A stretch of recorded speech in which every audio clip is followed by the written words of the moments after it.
अपना जो next concept है, हेलो, नेक्स्ट कॉन्सेप्ट है that is types of guarantee, कि गारंटी कितने टाइप की होती है।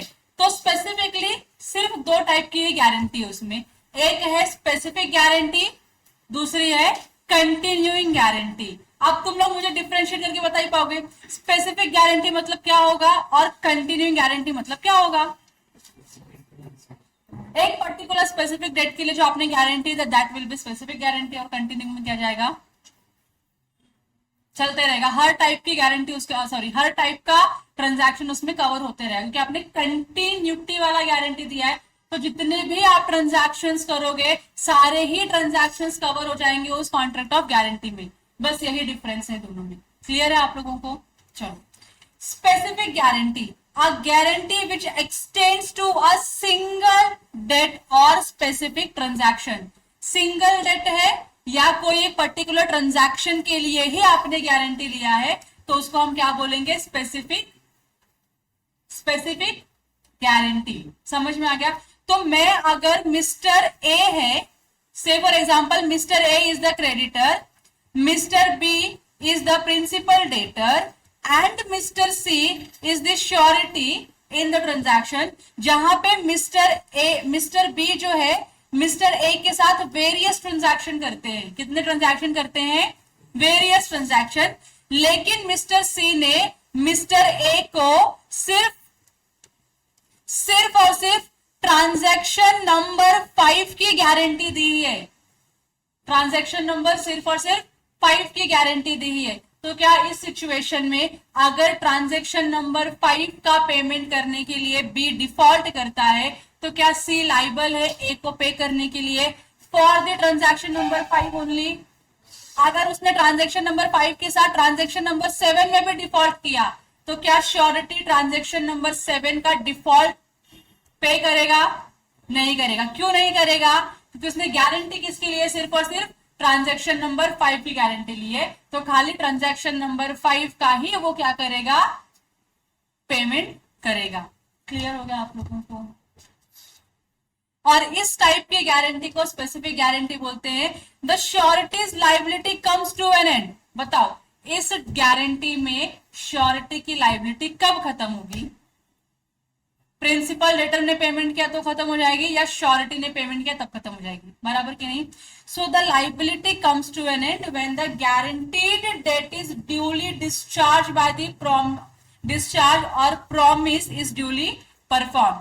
अगर प्रॉमिस था परफॉर्मेंस का तो आपने परफॉर्मेंस कर दिया तो ड्यूली डिस्चार्ज हो गया, और या फिर आपने क्या किया, जो भी गारंटेड अमाउंट था लाइबिलिटी थी वो आपने पे ऑफ कर दिया तो भी क्या हो जाएगा? आपका लाइबिलिटी डिस्चार्ज हो जाएगा। यहां तक क्लियर हो गया आप लोगों को? अब देखो एग्जाम्पल नंबर 12 क्या बोल रहा है। A guarantees payment to B of the price of 5 bags of rice to be delivered by B to C. यहां तक पढ़ा आप लोगों ने? अब बताओ ए बी सी कौन है? ए कौन है? श्योरिटी है। ए श्योरिटी है। बी कौन है? बी कौन है? क्रेडिटर है, क्योंकि बी क्या कर रहा है? गुड्स सप्लाई कर रहा है ना, तो बी इज क्रेडिटर। तो सी कौन बचा? अपना प्रिंसिपल डेटर है। यहां तक क्लियर हो गया? पार्टीज क्लियर है? And to be paid for in a month. यहां पे क्या हुआ है कि एक महीने में पेमेंट हो जाएगा, नहीं हुआ तो कौन पे करेगा? श्योरिटी ए पे करेगा। B delivers 5 bags to C.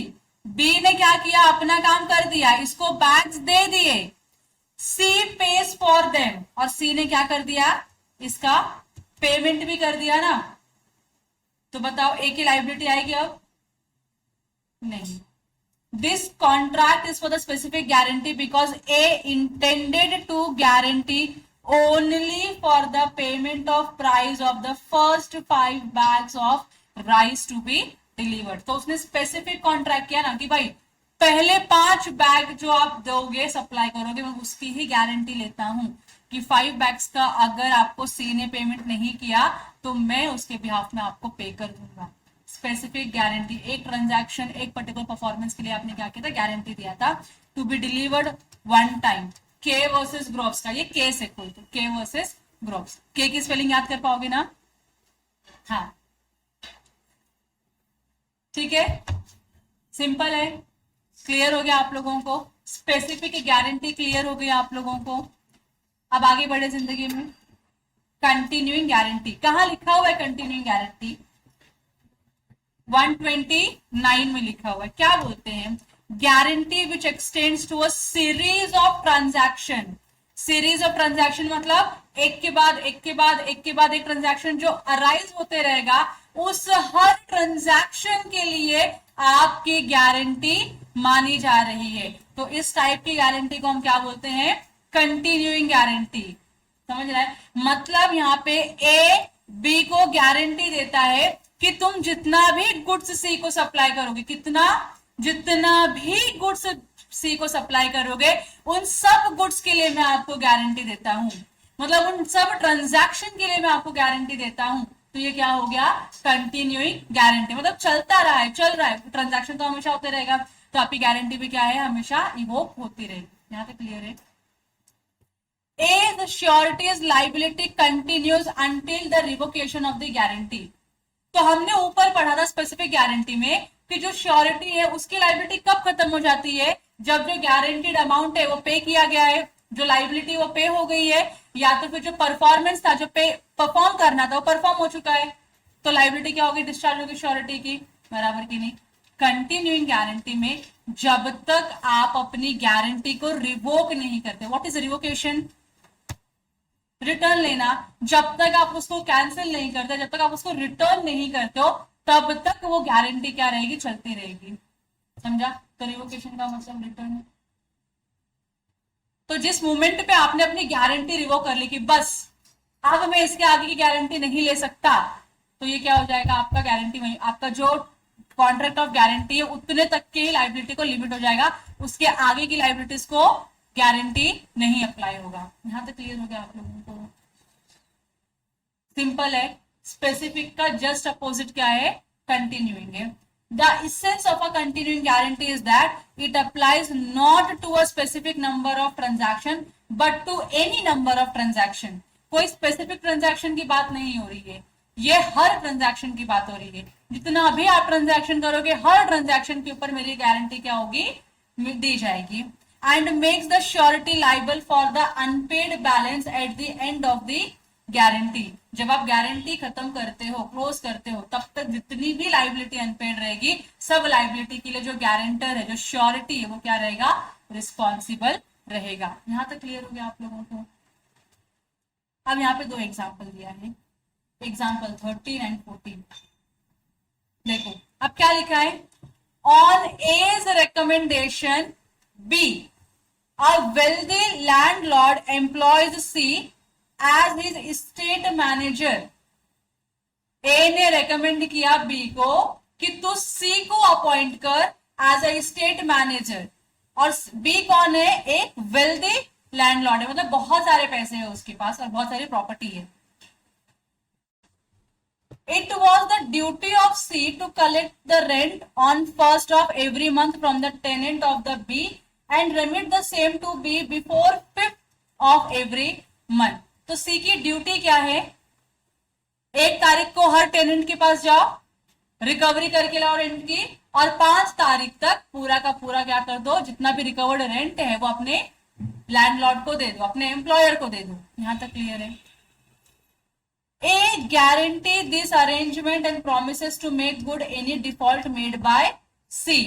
अब यहां पे A क्या करता है? प्रॉमिस कर रहा है। किसको प्रॉमिस कर रहा है? B को, कि अगर C ने डिफॉल्ट किया तो उसको रेंट रीपे करने के लिए तो मैं गारंटी लेता हूं जितना भी डिफॉल्ट हुआ रहेगा उतना मैं क्या करूंगा? आपको रीइंबर्स, रीपे करके दे दूंगा। समझ में आ रहा है? और ये ट्रांजैक्शन कब तक चलेगा?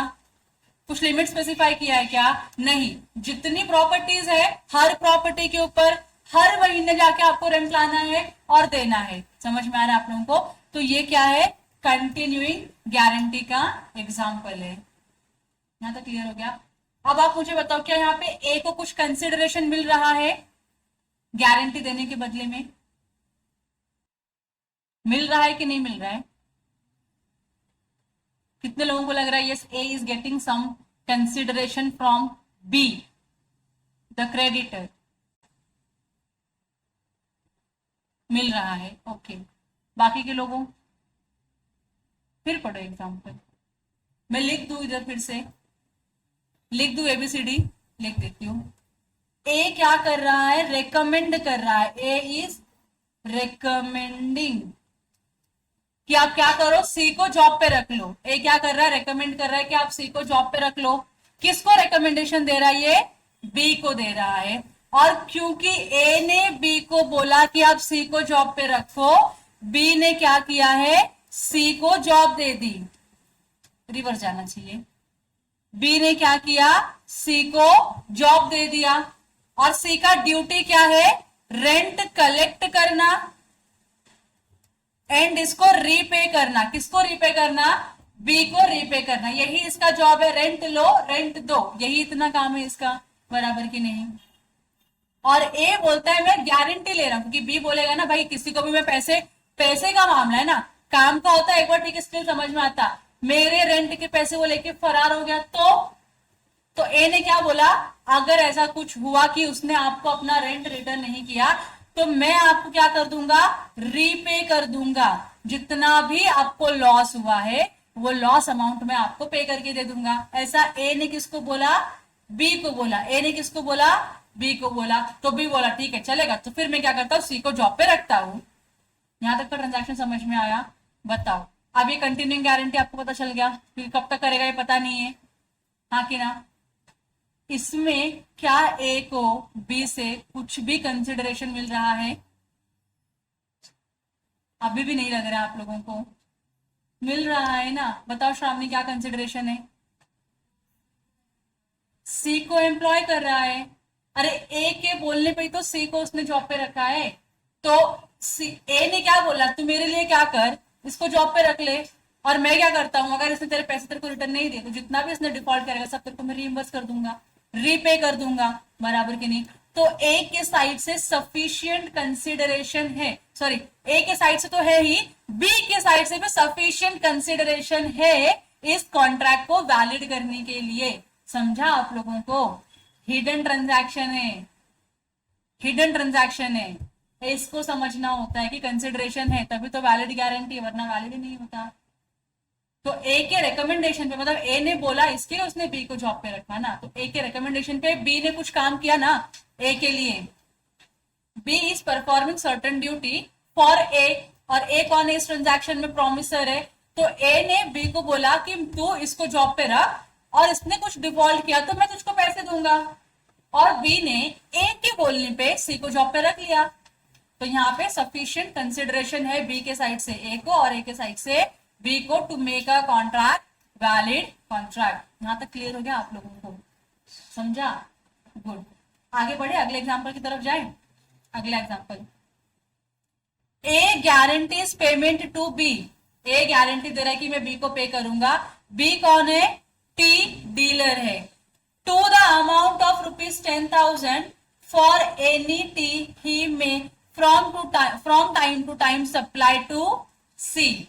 अब फिर कंफ्यूजन है, एबीसी में बहुत कंफ्यूजन होता है अपने को। अब बताओ ए कौन है यहाँ पे, ए कौन है, श्योरिटी है। ए श्योरिटी, लिख लो ए के नाम के ऊपर श्योरिटी, ए के नाम के लिखिए ऊपर, ए के नाम के ऊपर लिखो श्योरिटी। बी कौन है, बी कौन है, क्रेडिटर है, क्योंकि ये क्या कर रहा है, टी सप्लाई कर रहा है। किसको सप्लाई कर रहा है, सी को। तो सी कौन हो गया, प्रिंसिपल डेटर। मतलब C is originally liable to make payment to B, और अगर सी ने डिफॉल्ट किया तो कौन पे करेगा, ए पे करेगा। यहां तक क्लियर है आप लोगों को। B supply C with tea to the above value of ₹10,000। अच्छा, ए ने गारंटी कितने अमाउंट की ली थी, 10,000 की। उसने क्या बोला, आप कोई भी टी सप्लाई करो, मैं मैक्सिमम 10,000 तक की गारंटी लेता हूं। इस 10,000 की रेंज में आप कितने भी टी सप्लाई करो, किसी भी टाइप का टी सप्लाई करो, अगर उसने पेमेंट नहीं किया तो I will be paying you 10,000 rupees, क्योंकि मैंने गारंटी कितने का लिया है, सिर्फ और सिर्फ 10,000 का। और बी ने क्या किया, देखो बी ने क्या किया, सी को टी सप्लाई किया, लेकिन जितना भी वैल्यू है टी का दैट इज मोर देन 10,000। समझ रहे आप लोगों को, 10,000 से ज्यादा का बिल सप्लाई किया and C pays B for it. C ने पेमेंट कर दिया, कोई दिक्कत। श्योरिटी की लायबिलिटी आई क्या, अभी तक नहीं आई। Afterwards B supply C with the tea of the value of 20,000। उसके बाद क्या किया, फिर से उसने बी ने सप्लाई किया गुड्स। अब कितना गुड्स सप्लाई किया है, 20,000 का, और सी ने पेमेंट नहीं किया।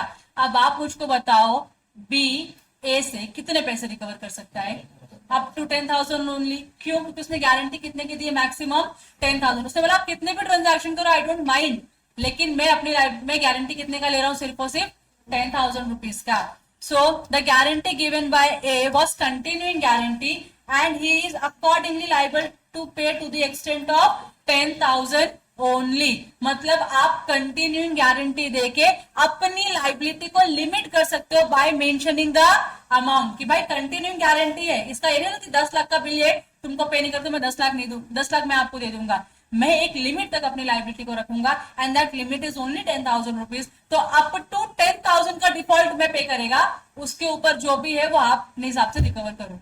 मैं लाइबल हूं सिर्फ और सिर्फ 10,000 के लिए, though it is continuing guarantee but amount is limited to certain number. यहां तक क्लियर हो गया आप लोगों को, चलेगा क्या, वैलिड है क्या, यस। अब आप लोगों ने कॉन्ट्रैक्ट ऑफ गारंटी पढ़ा है, कॉन्ट्रैक्ट ऑफ इंडेमनिटी पढ़ा है, दोनों क्लियर है आप लोगों को। अब उस दोनों के बीच में डिस्टिंक्शन क्या है वो यहाँ पे दिया गया है, मैं ही पढ़ाऊंगी आपको, मैं आपको रीड एट होम नहीं बोलूंगी, चलेगा। चलो, तो पॉइंट ऑफ डिस्टिंक्शन में पहला सिंपल चीज, कितनी पार्टीज होती है कॉन्ट्रैक्ट ऑफ इंडेमनिटी में, 2, और गारंटी में 3। कौन कौन होते हैं इंडेमनिटी में,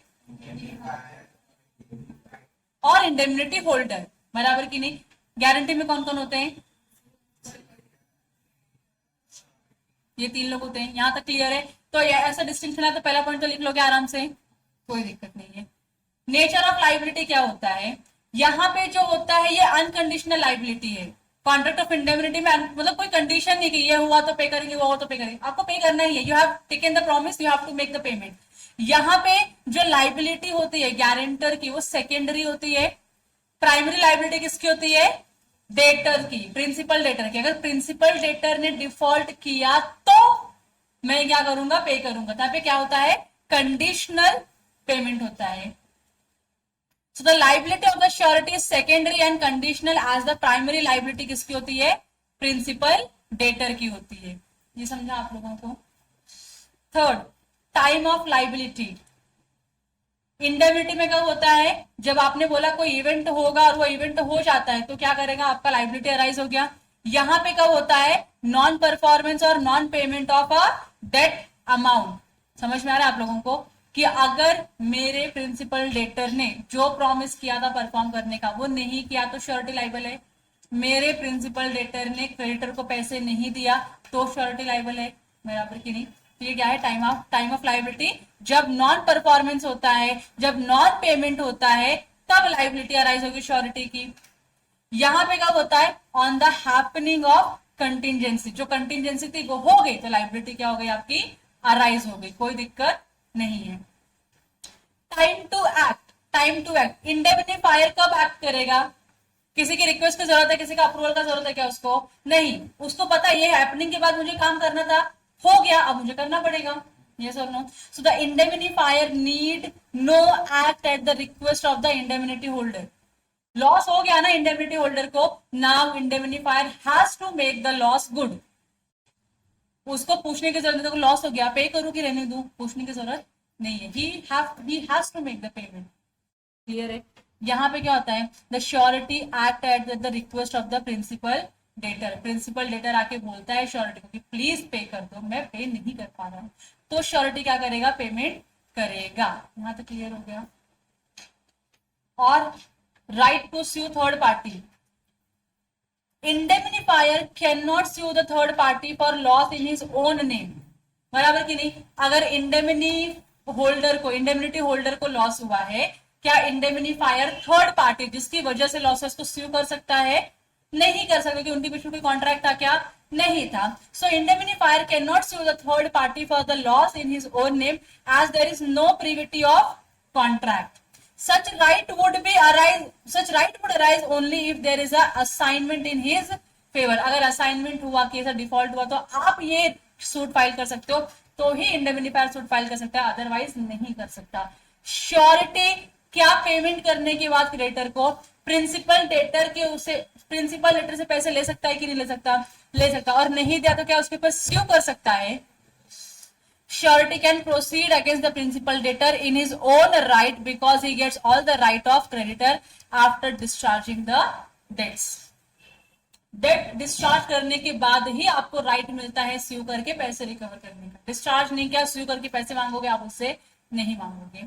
पर्पस क्या होता है इंडेमनिटी में, क्या होता है रीइंबर्समेंट ऑफ लॉस। आपको लॉस हो गया है, हम उसको रीइंबर्स करके देते हैं। यहाँ पे आप श्योरिटी देते हो कि आपको लॉस नहीं होगा, समझ में आ रहा है। तो यहाँ पे श्योरिटी ऑफ द क्रेडिटर होता है। और लास्ट में क्या कॉन्ट्रैक्ट ऑफ इंडेमनिटी में सारे के सारे पार्टीज कॉम्पिटेंट होने चाहिए। क्या कॉन्ट्रैक्ट ऑफ गारंटी में आपने ऐसा कुछ पढ़ा जहां पे सारे के सारे कॉन्ट्रैक्टिंग पार्टीज का कॉम्पिटेंसी रिक्वायर्ड है? नहीं। किसकी कॉम्पिटेंसी नहीं होगी फिर भी कॉन्ट्रैक्ट किया तो चल जाएगा, कॉन्ट्रैक्ट वैलिड होगा? प्रिंसिपल डेटर की। आपका प्रिंसिपल डेटर माइनर या इनकेपेबल पर्सन होगा तो चल जाएगा, लेकिन आपका श्योरिटी क्या होना चाहिए, केपेबल होना चाहिए। समझ में आ रहा है। So in the case of contract of guarantee where a minor is principal debtor the contract of guarantee is still valid. लेकिन अगर आपका श्योरिटी ही क्या होता, माइनर होता, तो वॉइड हो जाता, वो इनवैलिड हो जाता। क्लियर है आप लोगों को यहाँ तक? डिस्टिंक्शन ओके है? आपको एग्जाम में पूछ सकते हैं distinction between contract of indemnity and contract of guarantee. They can ask this question, direct question. यहां तक कोई डाउट है आपको तो प्लीज रीड। चलो अब आगे जो भी सेक्शन है, छोटे छोटे सेक्शन है, पढ़ पढ़ के खत्म कर देंगे, हो जाएगा अपना। कल तक अपना ये यूनिट खत्म हो जाएगा, कोई दिक्कत नहीं आएगी। चलो शुड आई स्टार्ट? सेक्शन 128 किसके बारे में बात करता है? Nature and extent of sureties liability. Sureties की लाइबिलिटी का नेचर क्या है और कितना अमाउंट के लिए श्योरिटी लाइबल होगा, वो आपको सेक्शन नंबर 128 में बताया गया है। So the liability of the surety is coextensive with that of the principal debtor unless it is otherwise provided by the contract. जो प्रिंसिपल डेटर की लाइबिलिटी है वैसे ही लाइबिलिटी किसकी है, श्योरिटी की है। क्योंकि अगर प्रिंसिपल डेटर पे नहीं किया तो surety will be held liable to make the whole payment, जितने के लिए प्रिंसिपल डेटर लाइबल है, बराबर की नहीं। Liability of a surety is of secondary in nature. Surety की लाइबिलिटी कब अराइज होती है? जब प्रिंसिपल डेटर डिफॉल्ट करता है, बराबर, या नहीं पे करता है। क्लियर है? तो इसकी लाइबिलिटी क्या होती है, सेकेंडरी होती है। As he is liable only on the default of principal debtor. Simple है। तो प्राइमरी लाइबिलिटी किसकी हो गई, सेकेंडरी श्योरिटी की। Where the debtor cannot be held liable on account of any defect in the document, the liability of the surety also ceases। ये एक अच्छी line बोलिए कि नहीं? अगर तुम्हारे डॉक्यूमेंट में, तुम्हारे कॉन्ट्रैक्ट में कुछ डिफेक्ट था, किसी कॉन्ट्रैक्ट में, क्रेडिटर और प्रिंसिपल डेटर के कॉन्ट्रैक्ट में कुछ डिफेक्ट था जिसके ऊपर प्रिंसिपल डेटर को पे करने की जरूरत ही नहीं है, उसका इंपैक्ट है, इसके कॉन्सिक्वेंसेस ये होते हैं कि principal debtor is not liable to make the payment to the creditor. तो क्या श्योरिटी लाइबल होगा?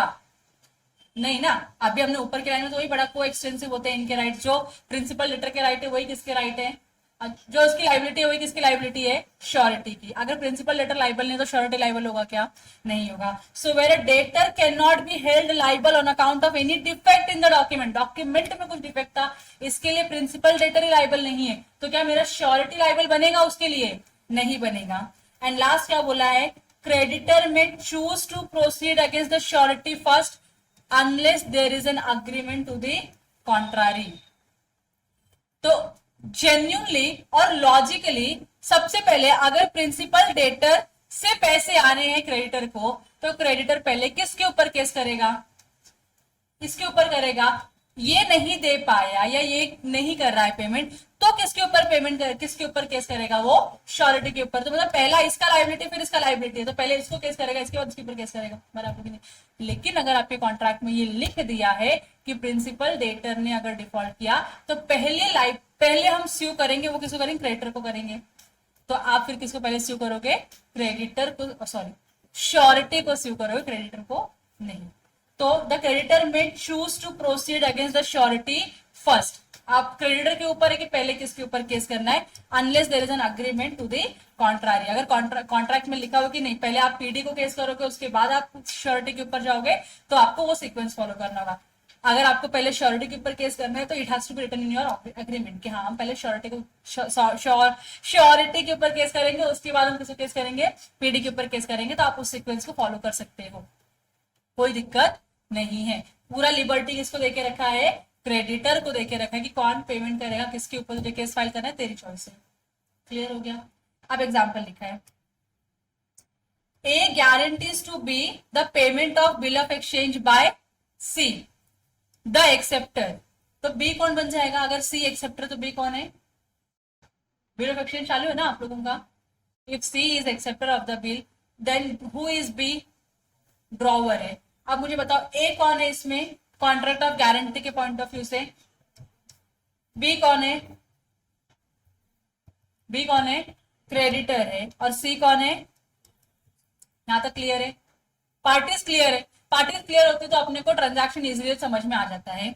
The bill is dishonoured by C, bill dishonour हो गया। Now A is liable not only for the amount of bill but also for any interest and charges which may have become due on it. Bill का amount तो तेरे को देना ही पड़ेगा no doubt, लेकिन क्योंकि चेक डिसऑनर हुआ या बिल डिसऑनर हुआ जिसकी वजह से इंटरेस्ट लगता है या चार्जेस लगते, डिसऑनर चार्जेस लगते, वो सब भी ए को क्या करना पड़ेगा, पे करना पड़ेगा। किसको पे करेगा, वो बी को पे करेगा। बी कौन है तुम्हारा, क्रेडिटर है। यहां तक क्लियर हो गया, सिंपल है। सेक्शन नंबर 128 खत्म।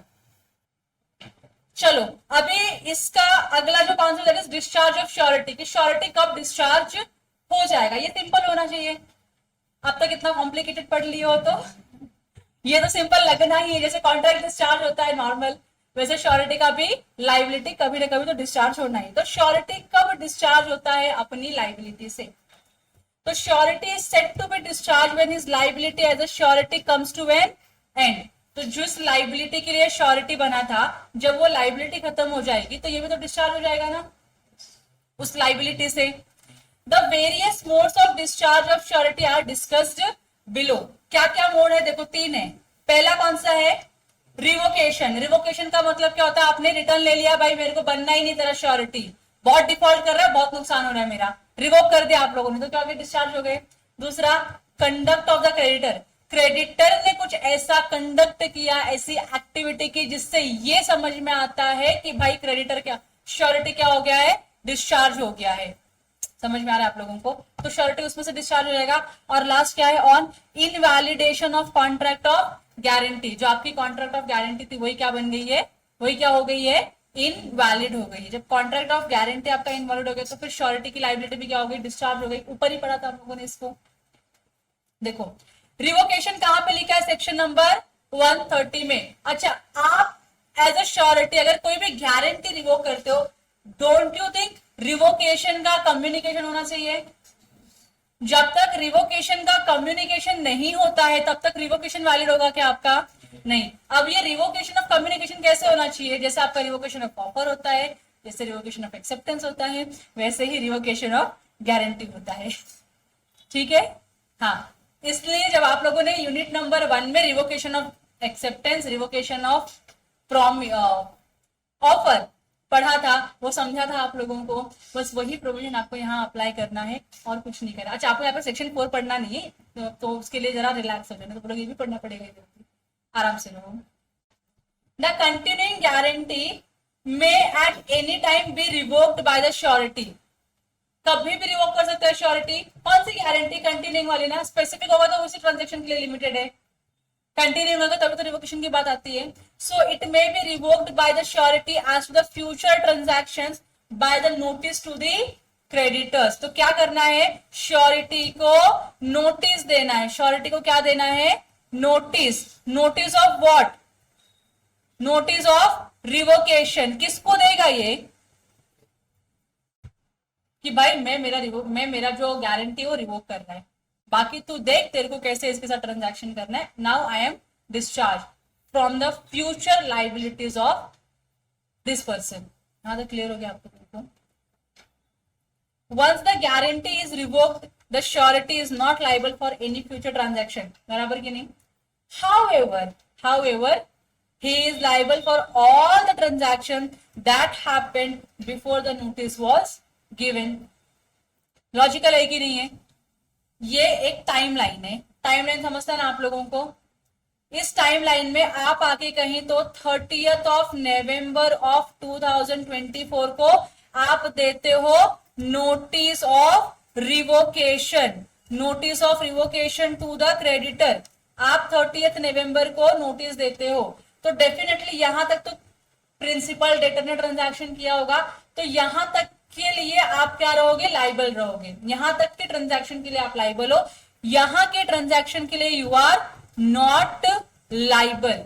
ये क्लियर हो गया आप लोगों को? इसके आगे आप जितनी भी ट्रांजैक्शन करेगा प्रिंसिपल डेटर क्रेडिटर के साथ, श्योरिटी उसके लिए लाइबल नहीं होगा, क्योंकि श्योरिटी ने इस दिन पे क्या दे दिया? अपना रिवोकेशन दे दिया है. यहां तक क्लियर हो गया आप लोगों को?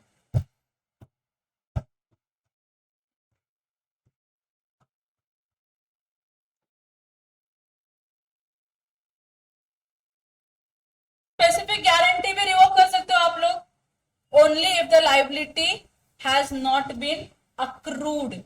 लाइबिलिटी अक्रू होगी, अराइज हो गई, तब आप रिवोक नहीं कर सकते हो. जब तक लाइबिलिटी अक्रू नहीं, तब तक आप क्या नहीं कर सकते? उसको रिवोक नहीं कर सकते इन the case of specific guarantee. What do you mean by accrue?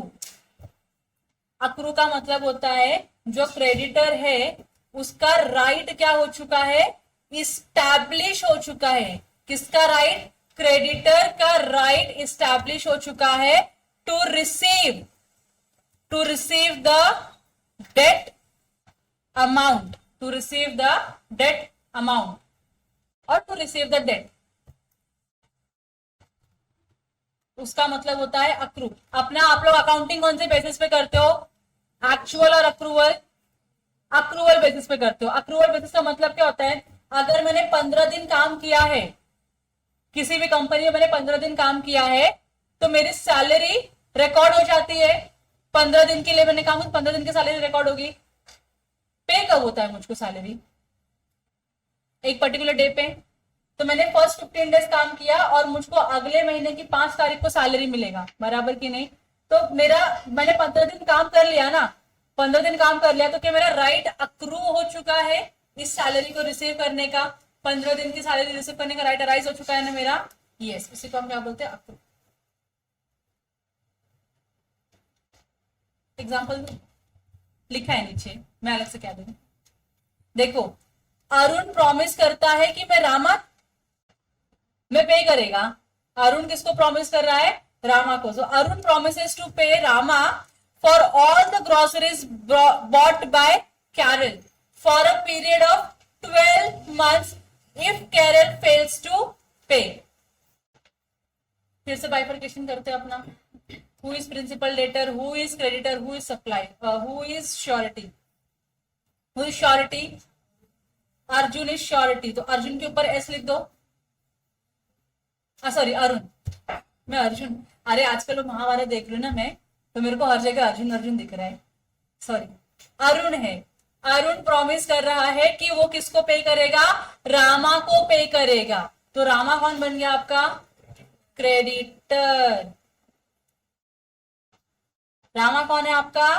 Creditor है. सो Arun promises to pay Rama for all the groceries. उसने क्या बोला?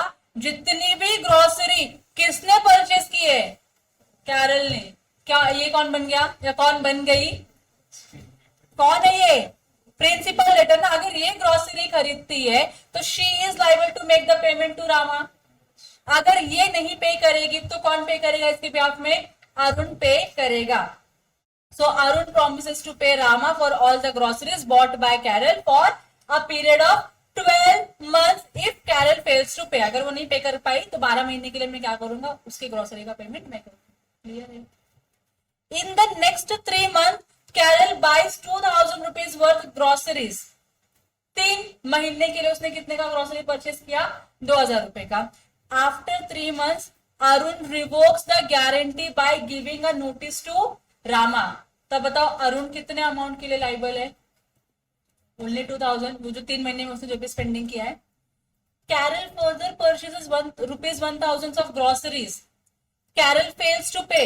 Now Arun is not liable for rupees 1000 of the purchase that was made after the notice, बराबर की नहीं, but he is liable for 2000 rupees of purchase made before the notice. Clear हो गया आप लोगों को? सिंपल है ये कॉन्सेप्ट, तो डिस्चार्ज तो सिंपल है. नेक्स्ट पढ़े, नेक्स्ट पे जाए, नेक्स्ट एग्जांपल पे, नेक्स्ट कॉन्सेप्ट पे जाए. Revocation of continuing guarantee bye sureties death. मतलब जिसने गारंटी दी थी कंटिन्यूटी वाली वही मर गया, तो अब कौन पे करेगा? तो जिस मोमेंट पे वो मर गया उस मोमेंट में तो रिवोक होगी ना, उसके आगे से सारी गारंटी रिवोक हो जाएगी, बराबर की नहीं. सेक्शन 131 बोलता है in the absence of any contract to the contrary, अगर आपने कुछ दूसरा कॉन्ट्रैक्ट इसके कॉन्ट्रारी में, इसके अपोजिट में कोई और कॉन्ट्रैक्ट बनाया है, the death of a surety operate as a revocation of a continuing guarantee so as to the future transactions taking place after the death of the surety. तो general law क्या बोलता है, अगर श्योरिटी की death हो गई so it will result into the revocation of continuing guarantee given by the surety. और जिस दिन वो मरा उसके मरने के बाद से जो भी लाइबिलिटी इनकर होगी, क्या उसके लिए श्योरिटी लाइबल रहेगा? नहीं ना, मर गया ना, श्योरिटी मर गया ना, कैसे लाइबल रहेगा? अभी जैसे तुम लोग नोटिस के साथ करते हो, तुमने नोटिस देने के बाद तुम लाइबल रहोगे क्या? मरने के बाद क्या इसकी डेड बॉडी को आके बोलोगे पे कर, तू जिंदा नहीं था लेकिन एग्जिस्टेंस में नहीं था, लेकिन तेरे को लाइबिलिटी तो पे करनी पड़ेगी, ऐसा बोल सकते हो क्या आप लोग? नहीं बोल सकते हो ना. समझ में आ रहा है आप लोगों को क्या हो रहा है ट्रांजैक्शन में? लेकिन जब तक जिंदा था, डेथ होने के पहले जितनी भी लाइबिलिटी इनकर करी उसके लिए लाइबल है कि नहीं है? डेथ होने के बाद जो भी लाइबिलिटी आएगी उसके लिए लाइबल है क्या? ये नहीं. However, surety's state remain liable for the past transaction. अब इसको पर्सनली लाइबल करोगे क्या आप? जो इंसान मर गया है, can you make him personally liable to make the payment? No. तो उसके स्टेट ही बचते हैं ना, इसके स्टेट ही बचते हैं. अभी स्टेट इसकी लाइबिलिटी क्या करेगी? पे ऑफ करेगी. स्टेट से आप क्या करोगे? लाइबिलिटीज को पे ऑफ करोगे इसके. Which had already taken place before the death of surety. Surety की डेथ के पहले जितनी भी लाइबिलिटी इनकर हुई थी, श्योरिटी का स्टेट बेचोगे और पेमेंट कर दोगे. यहां तक क्लियर है? सिंपल, सिंपल है. हाँ, लेकिन अगर ऐसा आपके कॉन्ट्रैक्ट में लिखा है तो कॉन्ट्रारी वाला सिचुएशन, तू मरने के बाद तेरा जो बेटा है, जो लीगल एयर है, वो क्या करेगा? इस कॉन्ट्रैक्ट को परफॉर्म करेगा, कंटिन्यूइंग गारंटी को परफॉर्म करेगा. तो अब ओरिजिनल श्योरिटी की डेथ होने के बाद जो उसका लीगल एयर है वो लाइबल हो जाएगा आगे के ट्रांजैक्शंस के लिए. समझ रहे आप लोगों को? क्लियर है? हाँ. अगर वो कॉन्ट्रारी हुआ तो जनरली होता है क्या ऐसा? तो आंसर इज नो, जनरली नहीं होता है, पर एक्सेप्शनली कुछ लोग होते हैं जो करवा लेते होंगे ऐसे भी ट्रांजैक्शंस, तो उसके लिए चीजें पॉसिबल. यहाँ तक क्लियर हो गया? अब यहाँ पे क्या लिखा है देखो, S guarantees C for the transaction to be done between C and P for next month. तो इन्होंने क्या बोला है, मैं गारंटी लेता हूं कि तुम्हारे बीच में जो भी क्या होगा, ट्रांजैक्शन होगा, उसका पेमेंट करेगा. गारंटी ले रहा है मतलब पेमेंट ही करने वाला है. नेक्स्ट मंथ में जो भी होगा उसकी गारंटी लिया उसने. आफ्टर 5 days एस डाइड, मतलब जो तुम्हारा श्योरिटी था वही मर गया है, श्योरिटी मर गया है. Now guarantee is revoked for the future transaction. मतलब 5 दिन तक जितना भी ट्रांजैक्शन किया रहेगा, 5 दिन के लिए एस का स्टेट लाइबल होगा. एस पर्सनली लाइबल होगा क्या? नहीं. 6th डे से जो भी ट्रांजैक्शन होंगे सी और पी के बीच में, क्या उसके लिए एस का स्टेट लाइबल होगा? होगा क्या? नहीं होगा. But S estate still liable for the transaction done during the previous 5 days. Clear है यहां तक आप लोगों को? अगला पढ़े by novation. Can you tell me what is novation? Section number 62 ही है. What is novation? पुराने कॉन्ट्रैक्ट को खत्म करो, उसके प्लेस पे नया कॉन्ट्रैक्ट लेकर आओ. बराबर की नहीं? The surety under the original contract is discharge if a fresh contract is entered into either between the same parties और between the other parties. Parties change हो सकती है कि नहीं नोवेशन में? यस. अगर नोवेशन करते तो जो पुराना कॉन्ट्रैक्ट है वो डिस्चार्ज हो जाता है बाय नोवेशन. जो नया कॉन्ट्रैक्ट एग्जिस्टेंस में आता है उसके लिए जो न्यू पार्टीज होंगी, अगर चेंज हुई तो new parties will responsible for the performance of the contract. बराबर की नहीं? The consideration being mutual discharge of the old contract, parties mutually discharge करते हैं ना, नोवेशन रिसेशन और जो भी ऑल्टरेशन होता है वो क्या होता है, म्यूचुअली होता है। यहां तक क्लियर है आप लोगों को? तो अगर नोवेशन हो गया तो भी श्योरिटी की लाइबिलिटी क्या हो जाएगी, डिस्चार्ज। क्लियर छे, सब क्लियर है? अब यहाँ पे एग्जाम्पल दिया है, I want you guys to read this example. पढ़ लिया, समझ लिया, डाउट्स? बिल्कुल नहीं है। चलो अब जो नेक्स्ट पार्ट है, by the conduct of the creditor, creditor ने कुछ तो कांड किया जिसकी वजह से क्या हो गया, श्योरिटी की लाइबिलिटी डिस्चार्ज हो जाती है। तो देखो, by variance in terms of the contract, जिस बेसिस पे, जिस टर्म्स एंड कंडीशंस पे आपने कॉन्ट्रैक्ट किया था उसको ही आपने क्या कर दिया, चेंज कर दिया। ठीक है, तो सेक्शन 133 बोलता है, where there is any variance in the terms of contract between the principal debtor and the creditor without surety's consent, ये इंपॉर्टेंट है यहाँ पे, आपने श्योरिटी को बिना बताए, बिना उसके पूछे terms and conditions of your contract अगर आपने चेंज कर दिया तो उस दिन से, जिस दिन आपने चेंज किया उस दिन से श्योरिटी लायबल नहीं है। समझा? It would discharge the surety in respect of all the transaction taking place subsequent to such variance. Variance होने के बाद जो भी आपने ट्रांजैक्शन लिया उस ट्रांजैक्शन के लिए श्योरिटी रिस्पॉन्सिबल नहीं है, श्योरिटी हो गया डिस्चार्ज। समझा आप लोगों को? एग्जांपल सिंपल सा है, फिर भी मैं पढ़ाऊंगी आप लोगों को, पढ़ने लगे? देखो, ए बिकम्स द श्योरिटी टू सी, ए सी का क्या है, श्योरिटी है, तो सी कौन हो गया, इसका क्रेडिटर हो गया। For B's conduct as a manager in a C's bank, तो बी कौन हो गया अभी यहाँ पे, प्रिंसिपल डेटर, इसके कंडक्ट के लिए, इसके एक्शन के लिए क्या है वो, श्योरिटी बन रहा है। Afterwards B and C contract without A's consent that B's salary shall be raised and that he shall become liable for the 1/4 of the losses on the overdraft. देखो, बहुत बड़ा टर्म्स एंड कंडीशन में change किया, पहला तो उसकी salary बढ़ा दी, okay, कोई दिक्कत नहीं है। दूसरा इन्होंने क्या किया कि इसके बाद जो भी ओवरड्राफ्ट, मतलब जो बैंक में फैसिलिटीज होती है ओडी वाली, ओडी पे जो भी लॉस होगा उसका लॉस 1/4 कौन बेयर करेगा, बी बेयर करेगा। अब मुझे बताओ, बी का लॉस है मतलब ए श्योरिटी है ना, तो ए अल्टीमेटली रिस्पॉन्सिबल हो रहा है कि नहीं हो रहा है, यस। तो यहाँ पे अगर आपने बिना ए को बताए इतना बड़ा चेंज किया है तो डेफिनेटली ए लायबल रहेगा कि इसके लिए नहीं रहेगा। B allows customers to over due and the bank loses a sum of money, A is discharged from his suretyship by the variance made without the consent and is not liable to make good this loss. Clear है ना? बराबर है। चलो आगे बढ़े। By release or discharge of principal debtor, अगर creditor ने principal debtor को छोड़ दिया या डिस्चार्ज कर दिया तो क्या श्योरिटी लायबल होगा? क्योंकि अगर प्रिंसिपल डेटर डिस्चार्ज होगा मतलब श्योरिटी भी तो डिस्चार्ज हो गया ना, ऊपर तो पढ़ा था हम लोगों ने, दोनों की लायबिलिटी सेम ही तो होती है। हाँ, तो सेक्शन 134 बोलता है surety is discharge if the creditor enters into a fresh और new contract with the principal debtor by which the principal debtor is released. आपने नया कॉन्ट्रैक्ट बनाया जहां पे क्रेडिटर ने प्रिंसिपल डेटर को डिस्चार्ज कर दिया कि ठीक है आपको पे करने की जरूरत नहीं, परफॉर्म करने की जरूरत नहीं है, तो यहाँ पे आपका श्योरिटी भी क्या हो गया है, डिस्चार्ज हो गया है। क्लियर? और दूसरा क्या बोला है, does any act or omission the legal consequences of which is the discharge of principal debtor, मतलब क्रेडिटर ने ऐसे कुछ काम कर दिए या क्रेडिटर ने ऐसा कुछ ब्रीच कर दिया जिसकी वजह से लॉफुली प्रिंसिपल डेटर क्या हो गया, डिस्चार्ज हो गया। जब लॉफुली मेरा प्रिंसिपल डेटर ही डिस्चार्ज हो गया है तो श्योरिटी कैसे लायबल हो सकता है, तो वो भी क्या हो गया, डिस्चार्ज हो गया। क्लियर हो गया? लेकिन क्या होना चाहिए, क्रेडिटर की तरफ से कोई एक्ट होना चाहिए या ओमिशन होना चाहिए, मतलब कुछ करना था नहीं किया, बराबर की नहीं, और कुछ नहीं करना था वो कर दिया, तो क्या हो गया, इसमें प्रिंसिपल डेटर डिस्चार्ज हो गया और श्योरिटी भी उसके साथ डिस्चार्ज हो गया। क्लियर है? देखो example number 21 and 22, A B के साथ कॉन्ट्रैक्ट करता है for a fixed price to build a house for B within a stipulated time. A B के साथ कॉन्ट्रैक्ट कर रहा है, फिक्स प्राइस वाला कॉन्ट्रैक्ट है कि भाई इस टाइम के अंदर अंदर घर बनाना है।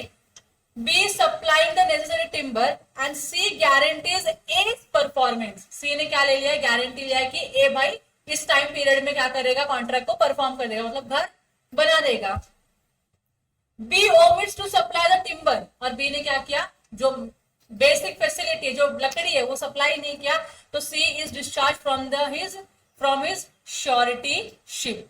क्लियर हो गया, क्योंकि यहाँ पे बी ने जो काम करना था बी ने काम किया ही नहीं है, तो उसके एक्ट से क्या हो चुका है, क्रेडिटर के एक्ट से क्या हो चुका है, जो श्योरिटी है वो डिस्चार्ज हो गया है। सेकेंड एग्जाम्पल क्या है, A gives guarantee to C for the goods to be delivered to B, later on B contract with C to assign his property to C in lieu of the debt।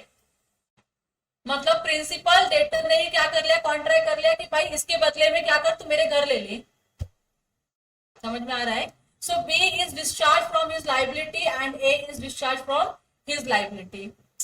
समझा क्या हुआ यहाँ पे, A कौन है यहाँ पे, surety है, A ने गारंटी किसको दिया है, C को। C कौन है यहाँ पे, क्रेडिटर है। क्यों गारंटी दिया है, C for the goods to be delivered to B को आप क्या करो, कुछ गुड्स डिलीवर कर दो, जो क्या प्रिंसिपल डेटर है। अब बी ने क्या किया, बी और सी ने मिलकर क्या किया है, कॉन्ट्रैक्ट बना लिया, जहां पे B will not make the payment to C, whereas B will give his house in the compensation to C. जो पैसे पे करने थे उसके बदले में क्या दे दिया, घर दे दिया। तो अब बी तो अपनी लाइबिलिटी से डिस्चार्ज हो गया ना, क्योंकि पेमेंट करना था, लाइबिलिटी खत्म हो गई, तो श्योरिटी की लाइबिलिटी तो खत्म हो जाएगी ना, बराबर की नहीं, तो डिस्चार्ज हो जाए इसकी लाइबिलिटी। खत्म ही नहीं हो रहा है, खत्म ही नहीं हो रहा है, खत्म नहीं हो रहा है।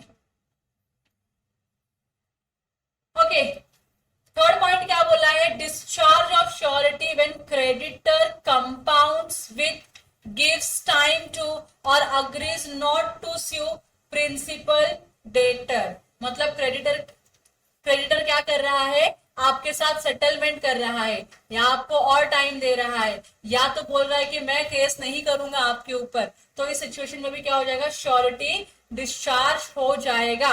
कहां लिखा है, 135 में लिखा है, क्या बोलता है, contract between the creditor and the principal debtor by which the creditor makes compensation with promises to give time or promises to not to sue the principal debtor that discharges the surety unless the surety assent to such contract। मतलब अगर creditor आके बोलता है debtor को कि मैं तेरे ऊपर केस नहीं करूंगा, तेरे को मैं एक्स्ट्रा टाइम दे रहा हूं पेमेंट करने के लिए, चल सेटलमेंट कर लेते हैं इतने अमाउंट के ऊपर, अगर ये तीनों चीजों में से कुछ भी कर लेते हैं क्रेडिटर और प्रिंसिपल डेटर, तो श्योरिटी क्या हो जाएगा, डिस्चार्ज हो जाएगा। लेकिन कब, जब श्योरिटी का कंसेंट नहीं लिया था तब। अगर श्योरिटी ने कंसेंट दे दिया तो डिस्चार्ज नहीं होगा, तो फिर उसको भी क्या करना पड़ेगा, जो रिवाइज वाला टर्म्स एंड कंडीशन वाला चार्ज है, कॉन्ट्रैक्ट है, वो उसको परफॉर्म करना पड़ेगा in case of default of principal debtor. समझ रहा है आप लोगों को, थोड़ा थोड़ा समझ रहा है। yes. अब कॉम्पोजिशन देखो क्या लिखा है, if the creditor makes a composition with the principal debtor without consulting the surety the latter is discharge. बराबर कि नहीं, कंसेंट लिया हो तो डिस्चार्ज होता क्या, वो नहीं, लेकिन कंसेंट नहीं लिया श्योरिटी का, इसके लिए क्या हो गया, श्योरिटी डिस्चार्ज हो गया है अपनी लाइबिलिटी से। Composition inevitably involves variation in the original contract and therefore the surety is discharge. कुछ भी तरीके का आप कॉम्प्रोमाइज करो, चेंजेस करो, सेटलमेंट करो, कुछ भी करो बिना श्योरिटी के कंसेंट का, तो श्योरिटी क्या हो जाएगा, अपने लाइबिलिटी से डिस्चार्ज हो जाएगा, उसके ऊपर कोई फर्दर लाइबिलिटी नहीं आएगी। पहला पॉइंट क्लियर है बस। दूसरा क्या है, प्रोमिसेस टू गिव टाइम।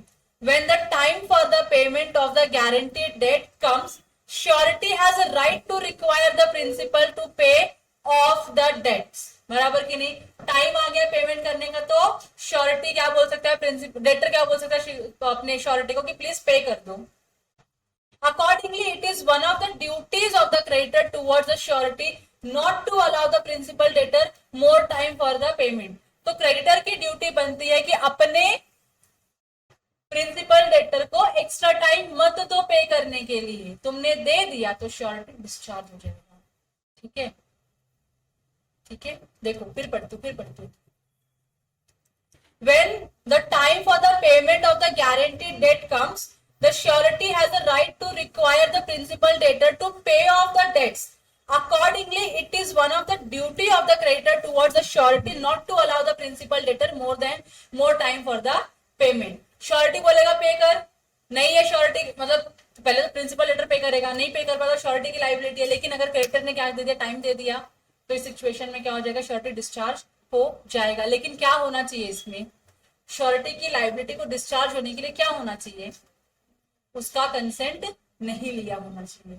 ठीक है, अगर क्रेडिटर आता है और बोलता है कि मैंने प्रिंसिपल डेटर को और टाइम देना चाहता हूं पे करने के लिए, और श्योरिटी हाँ बोल देता है, देन ही इज लाइबल। बराबर कि नहीं। क्रेडिटर बिना कंसल्ट किए डेटर से जाके उसको टाइम बढ़ा के दे देता है, श्योरिटी को इसका पता ही नहीं है, तो इस सिचुएशन में श्योरिटी इज डिस्चार्ज्ड। ठीक है, और लास्ट पॉइंट क्या बोला है, प्रॉमिसेस नॉट टू स्यू।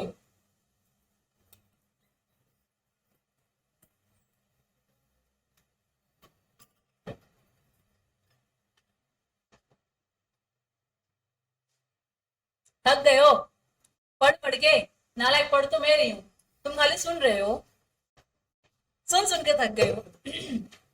कोई नहीं, लास्ट ये वाला कंसेप्ट क्लियर खत्म करते हैं आज, कल इसके आगे का सारा चीज कल पढ़ेंगे। ठीक है, आज नहीं पढ़ाऊंगी तुमको इतना सारा, मुझे पता चल गया कि आप लोगों की कैपेसिटी के ऊपर जा रहा है अभी, इसके लिए आपसे रिस्पॉन्स भी नहीं आ रहा है। देखो, promise not to sue, creditor ने क्या किया, डेटर को प्रॉमिस कर दिया कि मैं स्यू नहीं करूंगा। So if the creditor under an agreement with the principal debtor promises not to sue him, the surety is discharged. The main reason is that the surety is entitled at any time to require the creditor to call upon the principal debtor to pay off the debt when it is due, and this right is positively violated when the creditor promises not to sue the principal debtor. मतलब बोलने का तात्पर्य यही है कि creditor का right है principal debtor को स्यू करने का जब पेमेंट करने का टाइम आता है और वो पे नहीं करता है तो। बराबर की नहीं, सिंपल है। लेकिन जब क्रेडिटर ही नालायक निकलता है और बोलता है कि मैं प्रॉमिस करता हूं, let's make an agreement where I will not sue you for non payment of the debt amount within a time period, कि मैं प्रॉमिस करता हूं, क्रेडिटर मैं प्रॉमिस करता हूं कि मैं प्रिंसिपल डेटर के ऊपर स्यू नहीं करूंगा टाइम ऑफ मतलब पेमेंट करने के लिए, तो इस सिचुएशन में जो श्योरिटी है वो डिस्चार्ज होता है, क्योंकि क्रेडिटर ने क्या किया है, वॉयलेट किया है अपने राइट्स को, लॉ की प्रोविजंस को वॉयलेट किया है। इसके लिए श्योरिटी जो होगा यहाँ पे क्या हो जाएगा, डिस्चार्ज हो जाएगा अपनी लाइबिलिटी से। समझा? समझ रहा है आप लोगों को? नहीं समझा? सिंपल है। अगर मैं क्रेडिटर हूं, मुझे प्रिंसिपल डेटर से पैसे लेने का राइट है कि नहीं है, मैंने इसको बोला तो you have to make the payment within 30 days, बराबर कि नहीं, और 30 डेज में तूने पेमेंट नहीं किया तो I will go to your surety and I will take payment from him. ये ऐसा ही ट्रांजैक्शन होना चाहिए कि नहीं? लेकिन यहाँ पे हुआ क्या, 30 दिन हो गए, प्रिंसिपल डेटर ने क्रेडिटर को पैसे नहीं दिए और ये लोगों के बीच में एक अग्रीमेंट है कि हम अगर नॉन पेमेंट हुआ तो केस नहीं करेंगे, स्यू नहीं करेंगे। डोंट यू थिंक हम लोगों ने कहीं तो पढ़ा था, restraint in the legal proceedings, valid agreement होता है क्या? नहीं होता है ना। आप बोल रहे हो कि हम एक दूसरे के ऊपर केस नहीं करेंगे अगर आपने विद इन 30 डेज पेमेंट नहीं किया तो आपने अग्रीमेंट को, अपने ट्रांजैक्शन को ही वॉयलेट कर दिया। आपने पूरे कॉन्ट्रैक्ट का जो कॉन्ट्रैक्ट लॉ का जो प्रोविजन है, agreement in restraint of legal proceedings वाला, आपने उसको वॉयलेट कर दिया। बराबर की नहीं, आप उस टाइप के अग्रीमेंट में एंटर कर दे जो एक्सप्रेसली क्या है, वॉइड है, तो ये कॉन्ट्रैक्ट आपका वैलिड होगा क्या? नहीं। तो क्या श्योरिटी लाइबल है क्या पे करने के लिए? क्योंकि श्योरिटी लाइबल नहीं होगी, तुम दोनों ने मिलकर कॉन्ट्रैक्ट किया कि हम स्यू नहीं करेंगे, which is a violation of the law. इसके लिए श्योरिटी क्या हो जाता है, अपनी लाइबिलिटी से डिस्चार्ज हो जाता है। समझा? अब समझा? कहाँ से प्रोविजन करने करवा के दूर हो, ठीक है, लेकिन क्लियर है ना? यहां तक क्लियर हो गया आप लोगों को? अब cases where surety is not discharge, cases where surety is not discharge, यहां से हम कल से पढ़ना चालू करेंगे। आज के लिए लेक्चर होता है यही समाप्त, ज्यादा नहीं है कल पढ़ने के लिए हमारे पास, कल बहुत ही कम चीजें हैं। विल मेक श्योर कि कल के लेक्चर में यूनिट नंबर 6 खत्म करके यूनिट नंबर तो यूनिट नंबर 7 खत्म करके 8 चालू करेंगे। ठीक है, चलेगा इतना आप लोगों को? All done? कोई डाउट यहाँ तक? नहीं। That's all for the day. Thank you so much for your time.